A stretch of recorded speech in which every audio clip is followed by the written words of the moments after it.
2024 সালের 5ই আগস্ট প্রধানমন্ত্রী শেখ হাসিনার সরকার পতনের পর হাসিনা ভারতে পালিয়ে গেলেও আওয়ামী লীগের শীর্ষ নেতাদের কেউ কারাগারে, কেউ দেশের বাইরে এবং কেউ আবার আত্মগোপনে রয়েছেন। বর্তমানে দলটি একটি বিচ্ছিন্ন রাজনৈতিক ফ্রন্টে পরিণত হয়েছে।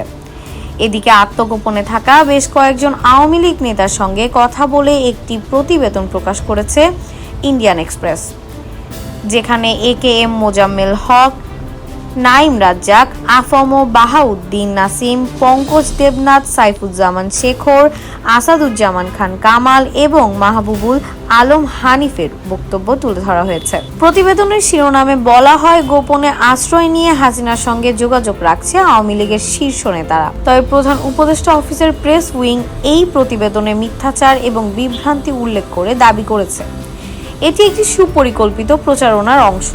প্রতিবেদনে আওয়ামী লীগের এক মন্ত্রী জানান, তার বিরুদ্ধে 37টি হত্যা মামলা এবং প্রায় 100টি মামলা দায়ের করা হয়েছে।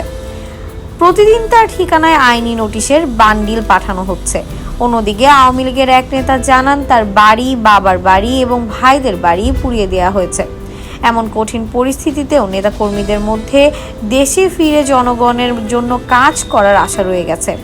শেখ হাসিনার মন্ত্রিসভার একাধিক সদস্য এবং সংসদ সদস্যরা বলেন, আমরা দেশ পুনর্গঠনের সংকল্পবদ্ধ। আওয়ামী লীগের নেতারা জানিয়েছেন, তাদের সম্পত্তি এবং ব্যাংক অ্যাকাউন্ট জব্দ করা হয়েছে। দলটির 1/3 নেতা কারাগারে আর বাকিরা দেশে আত্মগোপনে রয়েছে।